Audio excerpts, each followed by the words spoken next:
dynamic, which again emphasizes to me, don't be have a balanced portfolio, and with a skew toward inflation hedge assets. Although there will be, in the near term, over the next probably year or maybe less, but anyway, let's call it a year or so, there'll be a tightening. That tightening causes the corrections and downward moves in most assets, because cash becomes a problem. And so then you have that correction, and then you'll have the Federal Reserve come back in, I believe, and then print a lot of money and buy more, because that's going to be the problem. So we're in that part of the cycle. You could either maintain a balanced portfolio through that, in which case, if you're having something like the all-weather portfolio or something, which is or the all-seasons portfolio that you have, that'll have that type. That's a type of time when you have the correction, but you maintain that type of balanced portfolio, because you're also seeing that the inflation hedge asset part of that portfolio does very well, although it doesn't compensate for the whole, and you ride through it, or you make the tactical moves that navigate it. So I would say that that's important. And I think international diversification is also important. Now that becomes more complicated and would get me into a longer answer than you probably have time for, but that's kind of it in a nutshell. You do talk about the holy grail of investing. Everybody knows here's the idea of diversification, but that this idea that if you can have X number of assets, I know I've heard you talk about 8 and 13, but can you give us that formula? Yeah. If you have uncorrelated assets, Yes. and you easily can, because when economic conditions shift, it shifts returns from one type of asset to another kind of asset. So when you have uncorrelated or low correlated assets, you can dramatically reduce your risk without reducing your return. So, I mean, just to give that as an example, the holy grail of investing, and you don't have to do it, it could be 5, it could be 10, it could be 15, but you will cut your risk in half, or if you get down to 10 or 15, you will cut it by 80% without reducing your return. And so it's more important to know how to diversify well than it is even know how to pick the best things. And one of the problems of the world is that everybody wants up. They want up in the stock market. They want up in the real estate market. They want up in the economy.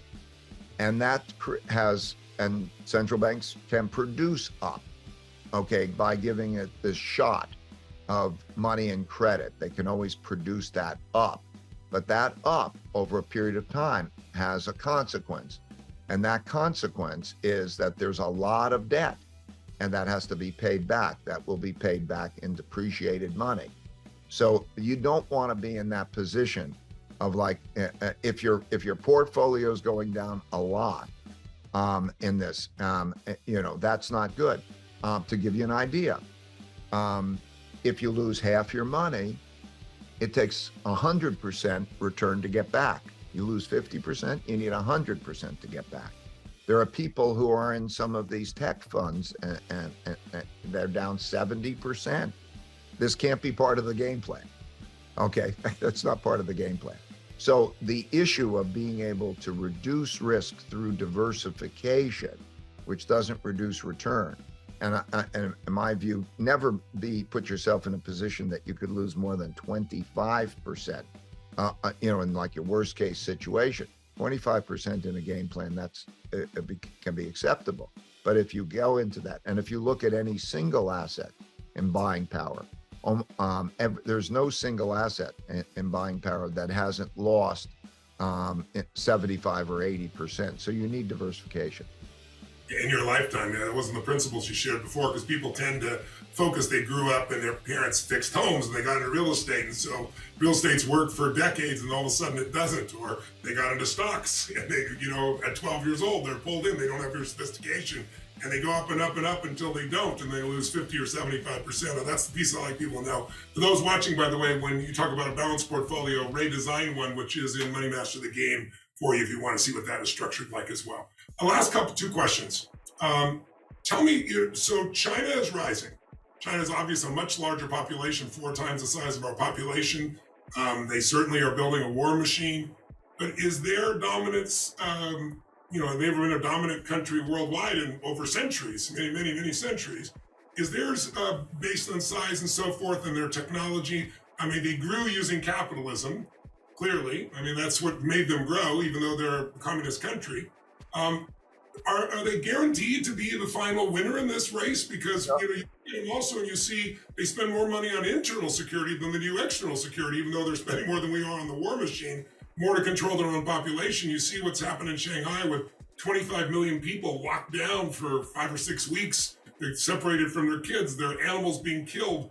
I mean, is that an environment that can be sustained in your mind? And are they guaranteed to win? And what do we do to compete more effectively? You've addressed this a little bit, but I'd love to hear your view on China, because I know you know the Chinese culture very well. You might even share the cat metaphor, black cat, white cat metaphor of the psychology of the difference of systems. But I think it'd be helpful for people to see your view of China, both its strengths and its weaknesses. And is it inevitable that America drops to China, or are there options? First of all, I think for the next number of years, I don't know whether that's 5 or 10 years, they're going to be more a comparable power than a dominant power. And how that period of coexistence goes will be very, very important. In other words, the avoiding that. And at the end of the day, the strongest will win out. And the most important thing is that the United States becomes the strongest. And we talked about that. In other words, how to work together and how to be productive and have education and all of those things. That will determine the biggest outcome. But you have to recognize the power of China. As you say, it's the number of people is more than 4 times our size. So if on average it had a per capita income of half of ours, then its economy would be twice the size of ours. And if it's twice the size, that means twice the size of buying power on anything you want to buy, whether that's technology or military or something. That